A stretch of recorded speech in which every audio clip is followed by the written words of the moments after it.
We just saw one of the most iconic moments in the history of presidential campaigns. Okay, it's October 30th, 2024. We have 5 days left before the most consequential presidential election, arguably in the history of the United States of America. And you guys are not going to want to miss what we're going to talk about. Now, many of you have seen the story today of Joe Biden calling Donald Trump supporters garbage. This is following the comedian Tony Hinchcliffe's comments / comedy routine he had at the Madison Square Garden Trump rally. And to respond to all this, Donald Trump did it in a gargantuan, memorable fashion, never to be forgotten. Okay? One of the most iconic moments ever, and we're going to get to that in just a very, very short bit. But before we do, welcome back to the show, Saving the Republic with Joe Staten. Thank you so much for tuning in. We are presented by Grab Your Gear Network, which speaks to people who work hard every single day. So if you're a hard worker, if you're a trades worker especially, plumbing, HVAC, contractor, construction, electrician, this channel and this show is for you. Here on STR, we bring you guys the news that you really want to hear about, that it's going to impact your life 3 days a week, Monday, Wednesday, Friday evenings.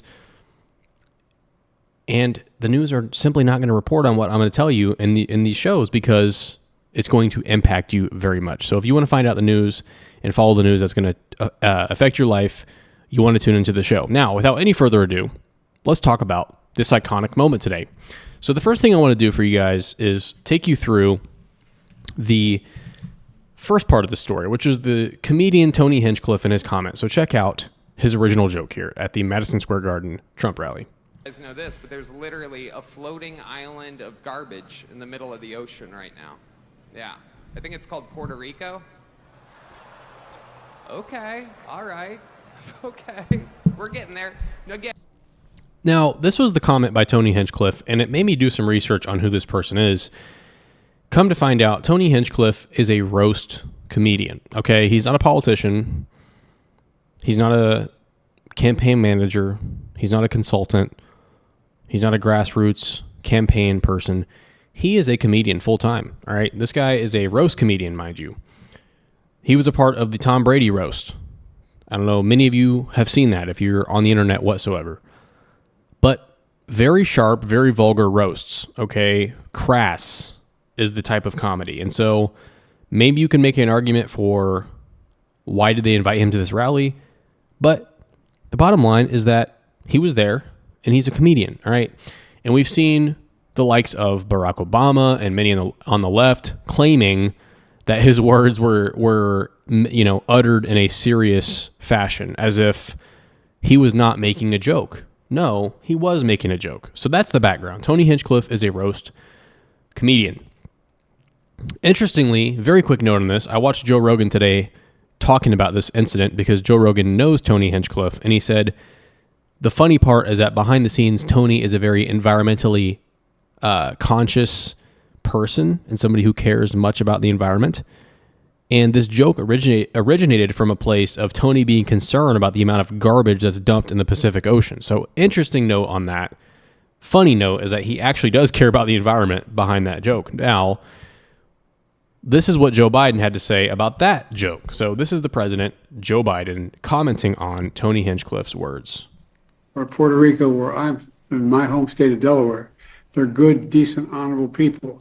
The only garbage I see floating out there is his supporters. Okay. He ended the sentence on his supporters.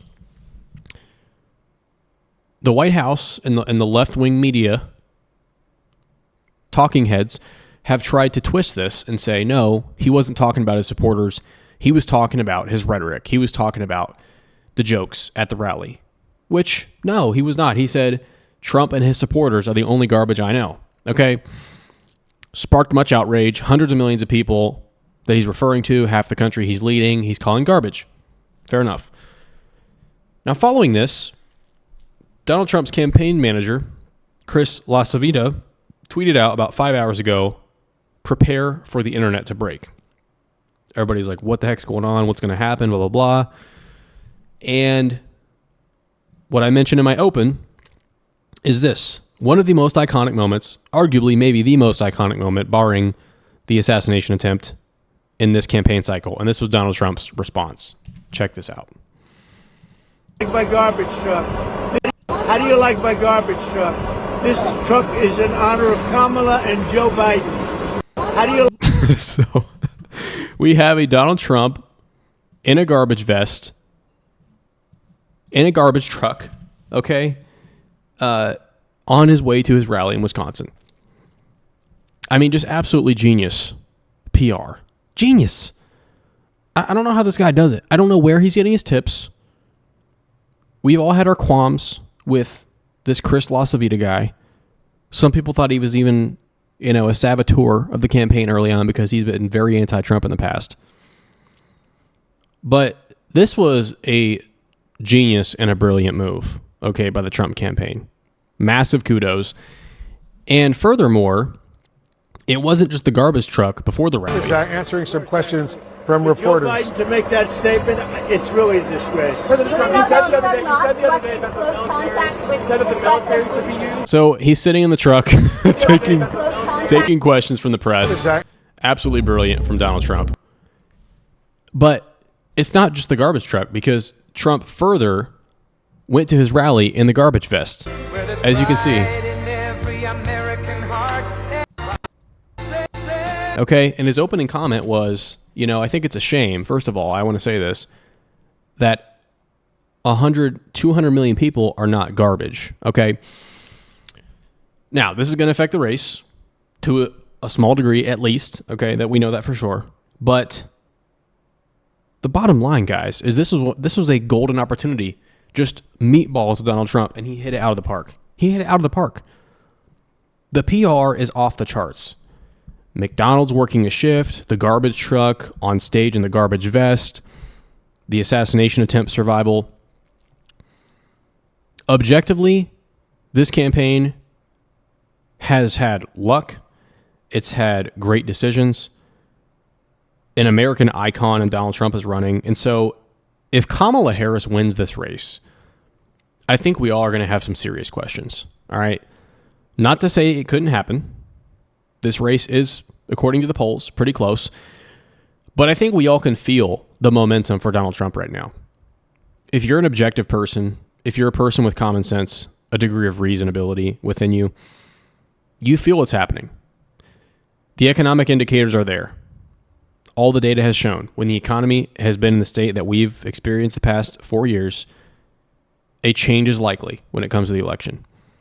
Prices are up. Even though inflation has come down, this is the point here, guys. Prices are still up because when inflation occurs, the prices rise to accommodate inflation.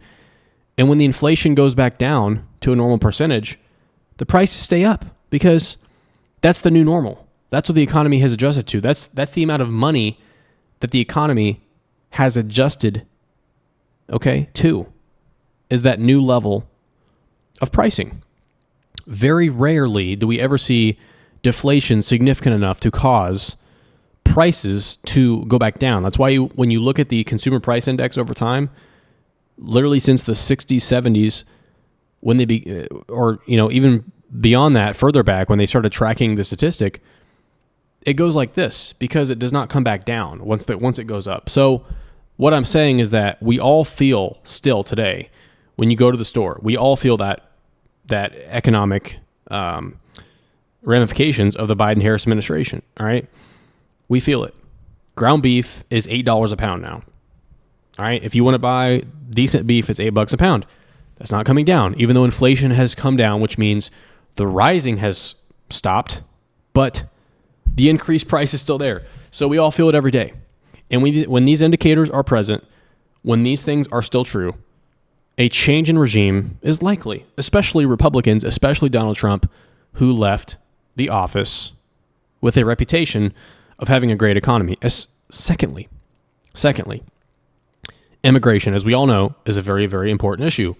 In this election, the polls have consistently shown the public trusts Donald Trump much more on the issue of immigration. And so we have a lot of data showing that Trump probably will win. And this is why I want to show you guys this next clip here of CNN breaking down some of these basic indicators some of these overarching indicators of why Trump might win. Check this out. This is from CNN.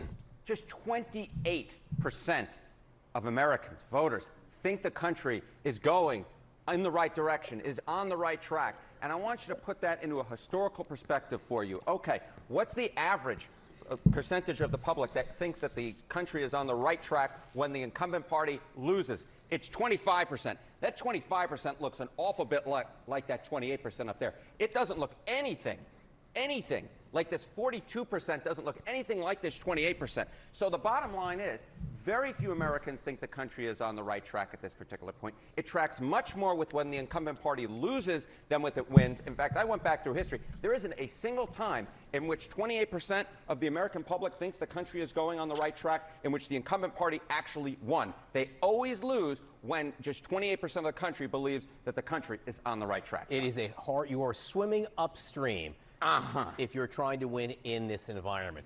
Also, President Biden, on a micro level, a lot of the coverage today is over something President Biden said.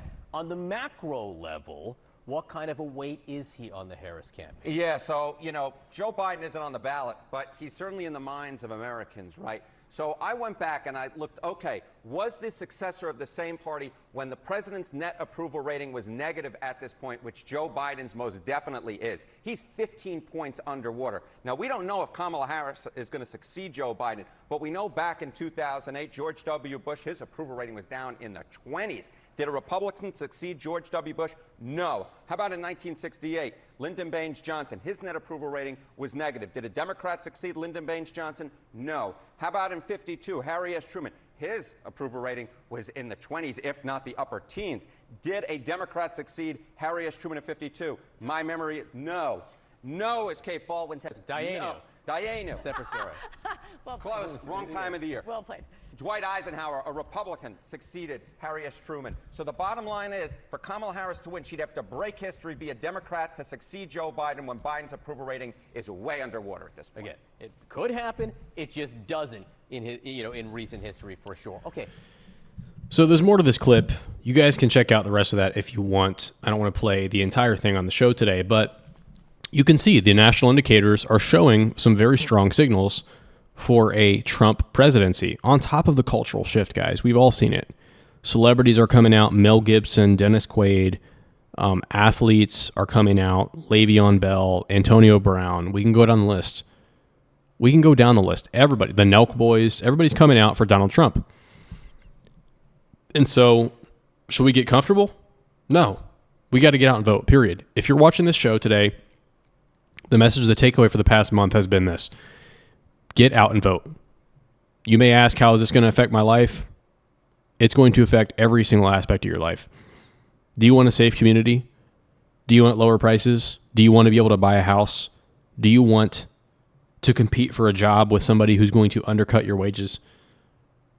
Do you want a government to come in and say, if you don't affirm your child's gender, which may be, just completely made up or debased, if you don't support that, we're going to take your child from you?